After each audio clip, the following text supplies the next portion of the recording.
ښاغلی ولسمشر محمد اشرف غني یو تازه مرکه کړې ده. ښاغلی ولسمشر محمد اشرف غني په دې مرکه کې عبدالله او خلیلزاد او د طالبانو مشر ملا هیبت الله اخندزاده پسې خبرې کړې دي. هغه پوښتنې چې کړي ټول یې ځواب کړي دي. د خرابات ټي وي چینل درنو لیدونکو سلام، ستړي مه شئ، وخت مو بخیر. هیله لرم چې جوړ او روغ به یې. په سر کې یادونه کوم که خرابات ټي وي چینل مو نه وي سبسکرایب کړئ، په درنښت سره خرابات ټي وي چینل سبسکرایب کړئ.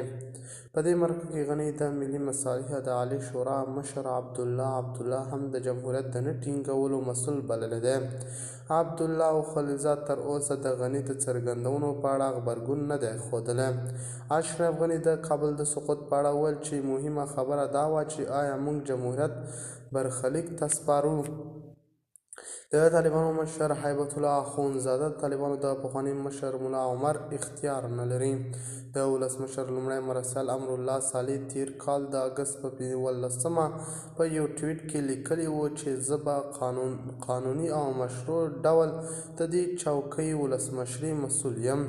غني د امریکا د ځانګړي استازي په توګه د زلمي خلیلزاد په مشرۍ د سولې پروسې په اړه خپل انتقادي نظر څرګند کړ او دا یې د نړیوال معیارونو له مخې یو ناورین وباله. هغه وویل هغه ډول چې خبرې اترې مدیریت شوي د نړیوال تجربو له نظره د سولې تړون لاس ته راوړل یو ناورین دی. هغه پر خلیلزاد تور ولګاوه چې په خپلو پلانونو او کړنو سره د افغانستان ټول سیاسي طبقه یې ویشي.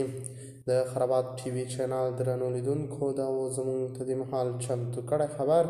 د نورو تازه خبرونو لپاره خرابات ټي وي چینل په درنښت سره سبسکرایب کړئ.